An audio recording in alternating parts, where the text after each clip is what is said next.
Hello, I hope that you are well. My name is Alex and I'm currently here as part of the EPIK program in South Korea, and I thought I would make this video all about like the living costs and the expenses and like just all things about money. I'm going to talk about a whole range of things to do with living over here. So I'm going to talk about how much we actually get paid on an EPIK contract. I'm going to talk about the cost of living. I'm going to talk about like how much like your basic stuff is over here, and I'm just going to be very open and honest about like the living costs over here in South Korea. And as you're probably aware, girlies, the whole world is going through a global financial catastrophe at the moment, so the cost of living is going up in South Korea like most parts of the world. However, as you will see throughout this video, I personally think that South Korea is very affordable and I've managed to save like a little bit of money up, but I'll talk about that later, so stay tuned if you want to hear about that more. And as always, if you want to see some more content, make sure that you like the video, make sure you comment if you have any questions whatsoever, and if you want to subscribe, maybe, possibly, then you can also do that as well, because I do videos every single week. Before I start, I just want to point out two disclaimers. The first one being, obviously, this is like my lifestyle and this is the way that I spend my money. So the way that I spend my money is probably going to be completely different to how you spend your money. Like, for example, I'm not a very materialistic person, so I won't really spend a lot of money on clothes. However, I will spend more money on things like experiences and travel and stuff like that. However, this being said, hopefully it'll still give you an insight into what life is like over here in South Korea. And the second disclaimer, I am going to talk about all money in Korean won, and then post-edit I'm going to actually like convert all the currency and everything. So hopefully I'm going to give you a bit of insight of what it's like in pounds, dollars and Korean won, but just for the sake of ease and just for me talking, I'm going to talk about it in Korean won. So let's stop talking and let's get on with the video. First things first, how much money do I make? For those of you that do not know, I am currently an English teacher here as part of the EPIK program in Daegu, and I am on a base contract of 2 million won. Now with EPIK, your pay scale completely depends on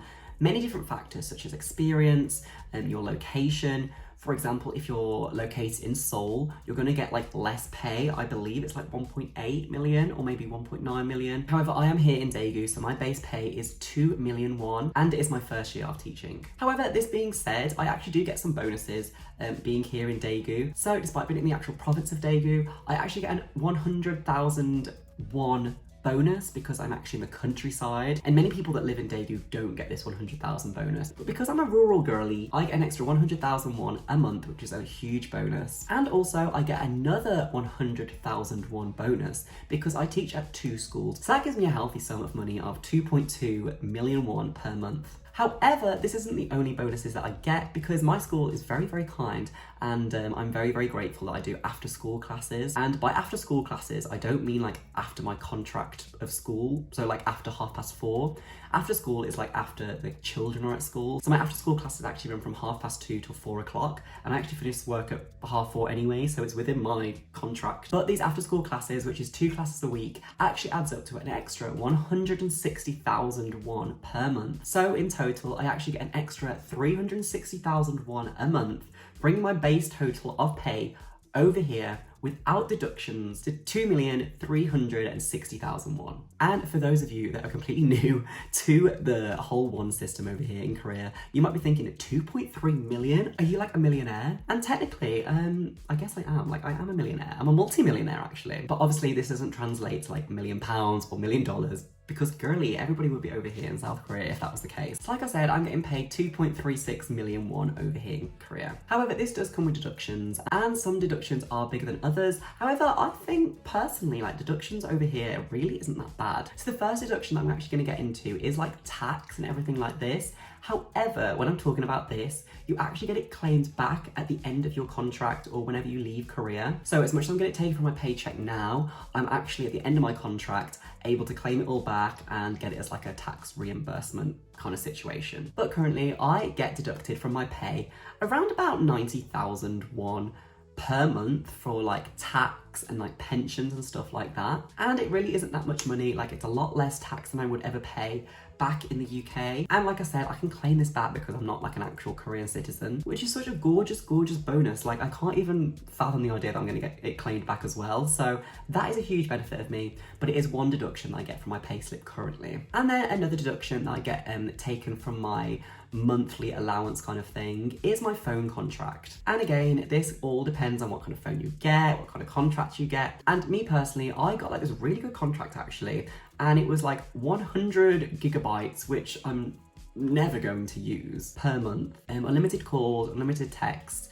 and it works out to be about 30,000 a month, which I thought was a really good deal. Like, I didn't get a new phone with it or anything, but that being said, it was like an amazing contract that my co-teacher found out, and I have to admit that is like on the definitely lower end of things. But 100 gigabytes of data, like when am I ever going to use that? Like, I barely even scrape like 5 gigabytes a month because Wi-Fi is so good over here. But that is another expense that comes out of my money every single month. And another thing over here is bills. So again, bills over here are absolutely phenomenally, incredibly, beautifully, wonderfully cheap. So I am personally in a very lucky situation. So my school actually very kindly pays for the majority of my bills. So in terms of water, in terms of Wi-Fi, I don't pay for any of that, so my school pays for it, which I'm super grateful for. However, in terms of gas and electricity, that is something that I pay for. In terms of gas, like I really don't use much gas at all over here. Like last month I checked in my bank account and I used 5,001 worth of gas, which is like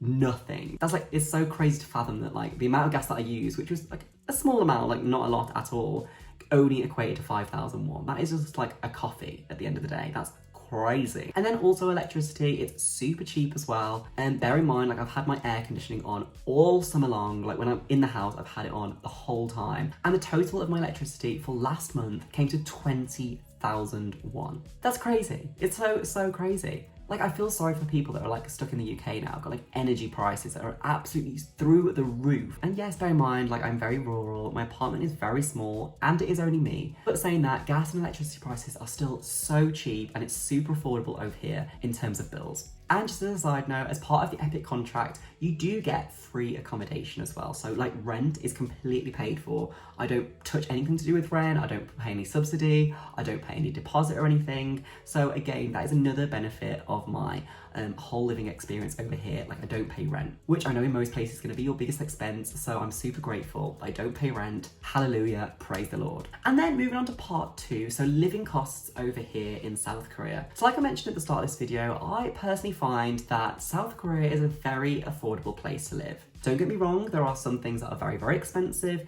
There are some things that are very, very cheap. And it's not going to be as cheap as places that are like in Southeast Asia, like Vietnam or Thailand. But it is a very cheap place to live.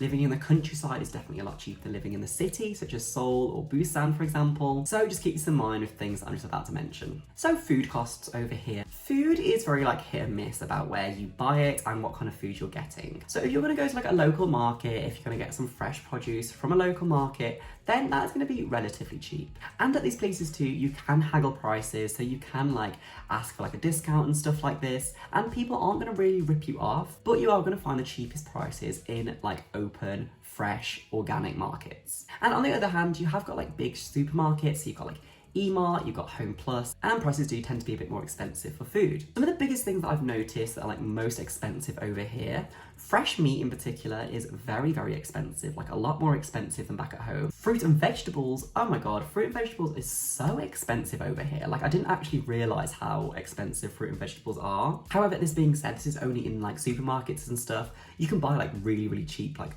bags of oranges or strawberries like off the street somewhere, and it won't cost you back a fortune. But bear in mind, like if you want to get some like nice strawberries with a good sell-by date or something on it, it's going to be expensive if you go to like an actual supermarket. So alcohol over here is actually very, very, very incredibly cheap. So back at home, a bottle of soju, which is probably about like that big, and for those of you who do not know what soju is, 1, you need to try some, but 2, it is basically like weak vodka. So it's just like a 20% vodka-esque kind of drink. But anyway, back at home, like a bottle of this cost me like about 10 to 15 pounds back in the UK. But over here, the same bottle of soju will literally cost you, no exaggeration, £1. 1,601 for a bottle of soju, and that will sort you out for the whole night.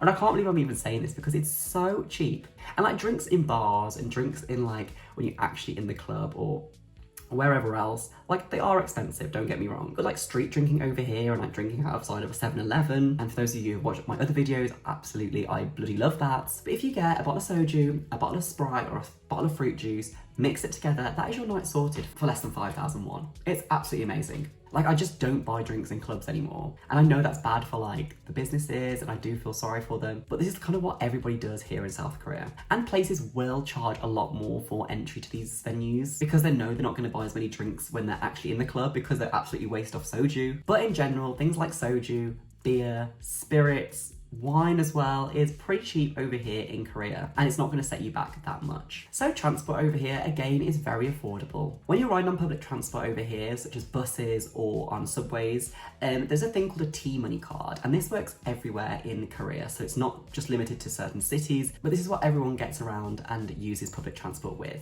And every single morning I have to get a bus to school, which costs me no more for 15-minute journey than 1,200 won, I believe it is, which is so cheap. Like, that's so crazy for like a 15-minute journey. Like, I know back in the UK that would cost me like 3 or 4 times the amount of money. So in total, I go to school there and back Monday, Tuesday, Wednesday, and I only get to school Thursdays and Fridays, and then someone actually takes me back home on Thursdays and Fridays. So I am only spending just under 10,000 won a week to get to and from school, which is absolutely incredible. And it's one thing that I've definitely noticed over here, that I'm just like tapping away my card because I'm not really too fussed by tapping it away. Like, for the most part back in the UK, I just remember I would adamantly walk like 2 hours because I was like, I'm not paying that money for the taxi and stuff like this. But over here, I'm just like, you know what? I'm going to pay for that bus because it's so goddamn cheap. I'm going to tap my card away. Thank you very much. And in terms of intercity transport, there are many intercity bus terminals in most cities and in most places within South Korea. So even though I live in the countryside, there is, like, no exaggeration, like less than a 5-minute walk,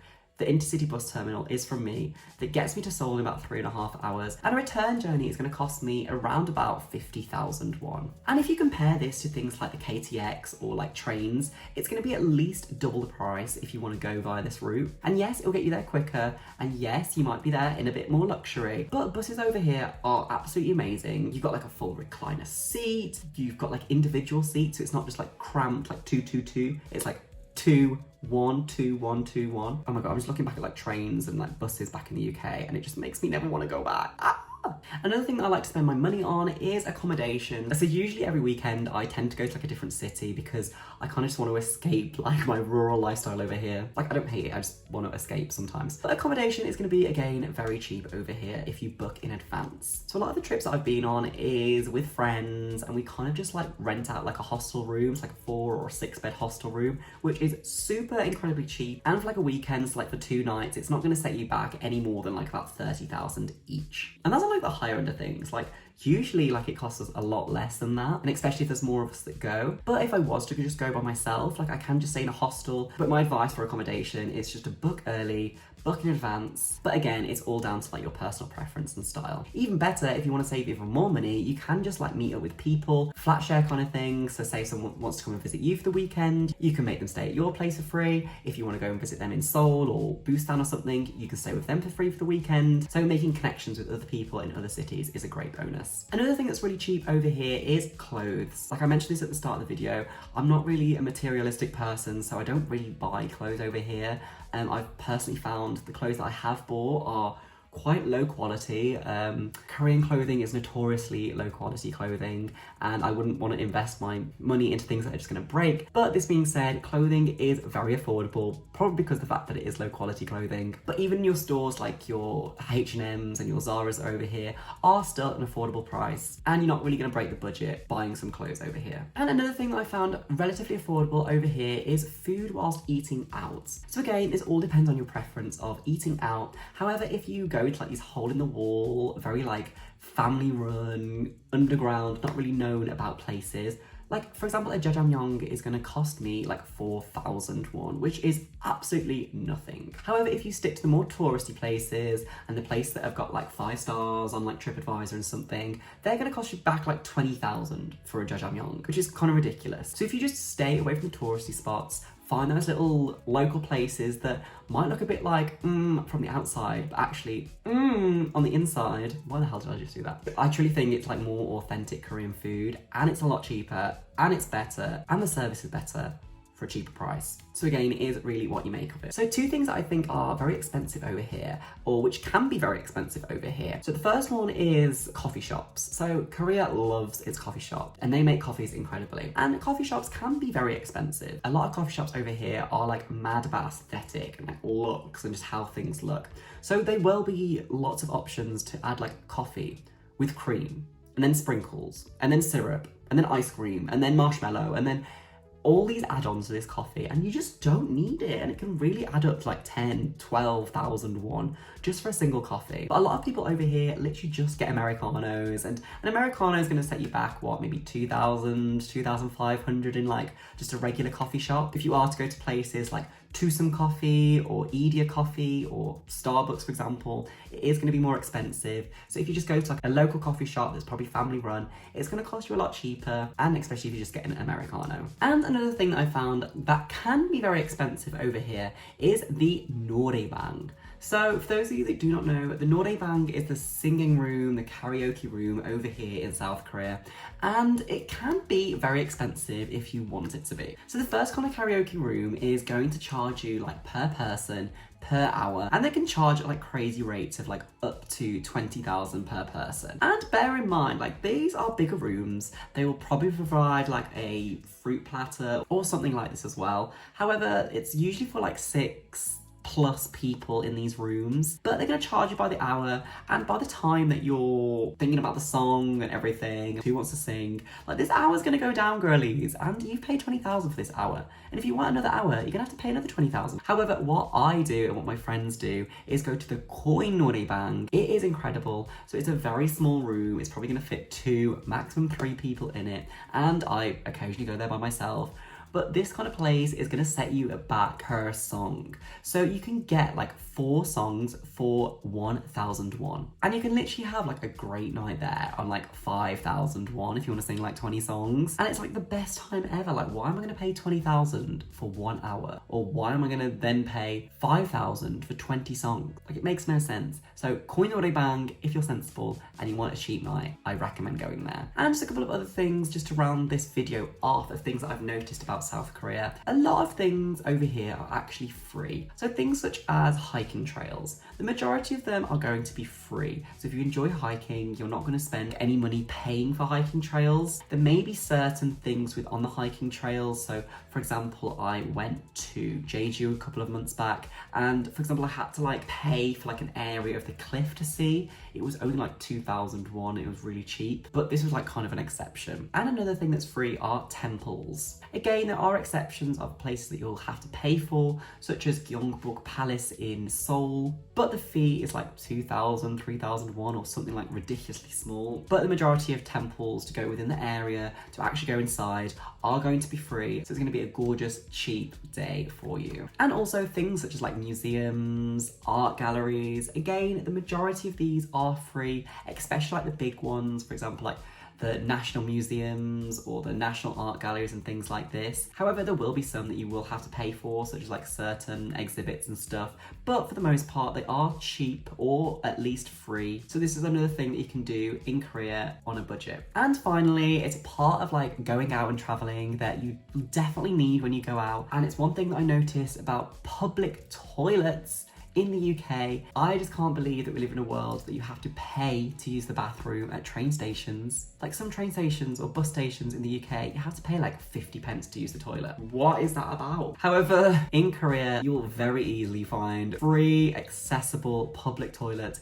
here in South Korea, pretty much anywhere, and you're not going to pay like any money for them, and 99.9% of them are very clean also. But yes, that's my kind of insight into life over here in South Korea, how much things are going to cost you, how much money I'm making, and personally for me, I find it pretty affordable, especially coming from a place like Manchester in the UK. And of course, if you want to make South Korea like an expensive experience and you want to live like a life of luxury over here, you can do that. Like, the world is your oyster and that money is yours. You can do whatever. However, it is also possible to save some money over here in South Korea, especially if you find like more local places. You can utilize the free places and make the most of public transport too, because it is absolutely gorgeously cheap, and living costs over here if you choose them to be, can be relatively inexpensive. So yeah, thanks so much for watching. I hope you enjoyed. As always, if you have any more comments about like life in Korea, living costs, me, EPIK, just hit them down in the comments below or message me on Instagram, like not a trouble whatsoever. And if you want to see some more of this content, make sure you subscribe as I will be posting every single week. But I'm gonna sign out. Thank you so much. See you later, alligator. See you in a wild crocodile. And I will see you hopefully in the next video. Bye.